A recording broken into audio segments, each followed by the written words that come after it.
Hey everyone, and welcome. Today we'll be talking about the series Moon Knight. Fun fact, Moon Knight didn't first appear in his own comic, but instead he appeared in the comic Werewolf by Night. This show came out in 2022 and stars Oscar Isaac, Ethan Hawke, and Calamaye, and was created by Jeremy Slater. So, without further ado, let's get right into it.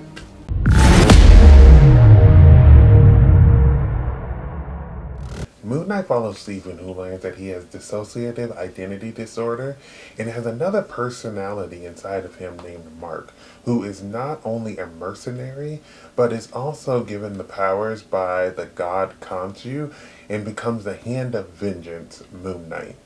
Stephen and Mark must figure out a way to work together in order to stop the evil Harrow, who is trying to release the god Amit. Moon Knight is an action show that deals with powers way beyond our reach. If you like Black Panther, Immortals, or Shang-Chi and the Legend of the Ten Rings, then I suggest you check it out.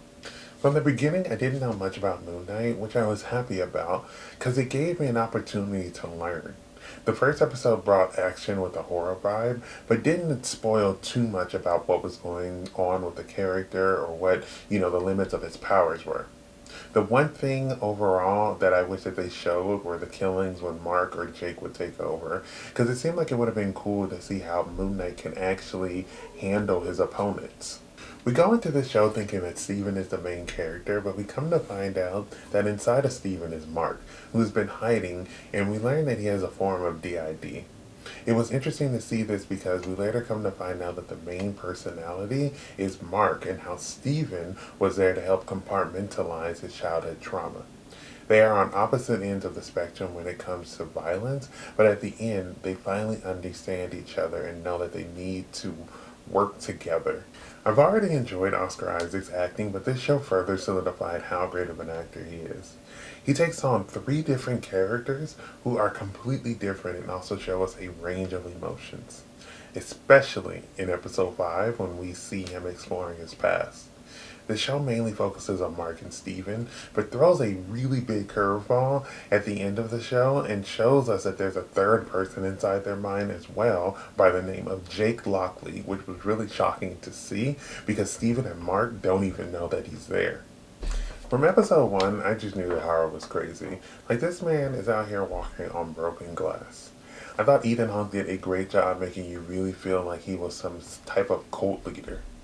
I usually don't like when the villains, are killed in these shows or movies. But, in the last episode, he was killed, and I was like, okay, I'm okay with it. Layla slowly became my favorite character in this story. I loved how she was not only able to hold her own in a fight, but also how she was able to bargain with God so she didn't become enslaved as an avatar.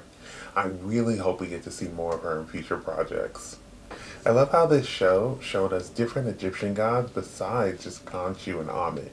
We see the different avatars and how they only really get together to discuss important things happening. I am really interested to see what is going to happen with the gods since most of the avatars were killed, and I also want to see how that affected the gods. Speaking of gods, I think my favorite was Tara because she just seems so sweet on the show. Through her, we get to see the underworld, and she gives us a little backstory on how, in ancient Egyptian mythology, they viewed the duat as a place where unbalanced souls go, and the field of reeds is where balanced souls go after death, and how after death you just move on into another journey. This solidified as well that in the MCU there are different versions of the afterlife, considering it was shown a little differently in the film Black Panther. I think the actual gods we saw had really cool designs. We see Khonshu, who has his cool kind of like bird-like skeleton as his head. Ahmed, who's a crocodile head and has very long braided hair. And Taweret, who is this very graceful hippo who has braided hair as well, but it looks different than Ahmed's and has a really cool and nice outfit. Amit was the last god to be revealed, and I knew that she had a crocodile head and was really hoping that they kept that, and I was so happy that they did. It was cool seeing her go against Khonshu, and it really let us see how formidable she was. I love to see Marcus Stevens suit up. Mark would change into Moon Knight, and it would look like he was slowly wrapped in linen, and Steven would turn into the quirky Mr. Knight, who at first just kind of seems useless, but later he was able to hold his own, and he wears just like a white suit with like a white mask. I really like the design of the two different outfits that we got to see in this show for those heroes. In the final episodes, we also get glimpses inside of life inside a mental institution, which was cool to see because it was like an interesting way to show what was going on inside their heads. The show already had me feeling a little bit confused, but this just confused me even more. I love how the mental institution was used to explore the background of the characters and all the trauma that was buried behind the doors. It was an interesting way to show the past, but also showed us how Mark had been trying to protect Steven and made you understand the characters more. This episode reminded me of, episode 8 of WandaVision, where we see the events of their past and how they've become such a fractured person because of what has happened before the events of the show. My favorite part of the show was Layla partnering up with Tara in the last episode. The show had been hinting that she may become a superhero, but I was interested to see how they would handle that. It was so sweet that Tyra told her about her dad and how he ended up in the field of reeds. I love how when she is saving some people, someone asks if she is an Egyptian superhero and she replies yes, and then they reply, Egypt's first superhero.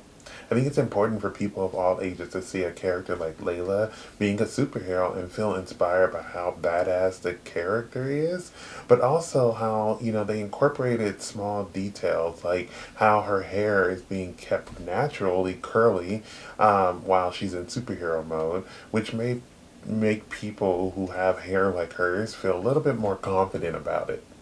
Layla was definitely one of the characters that really grew on me, and in the final episode, I really loved to see her becoming a version of the Scarlet Scarab and just being even more amazing. Moon Knight has a story that steadily builds up and tries to make sure that it doesn't spoil too much all at once. It introduces us to all new characters we haven't seen in the MCU and takes us on a journey in Egypt.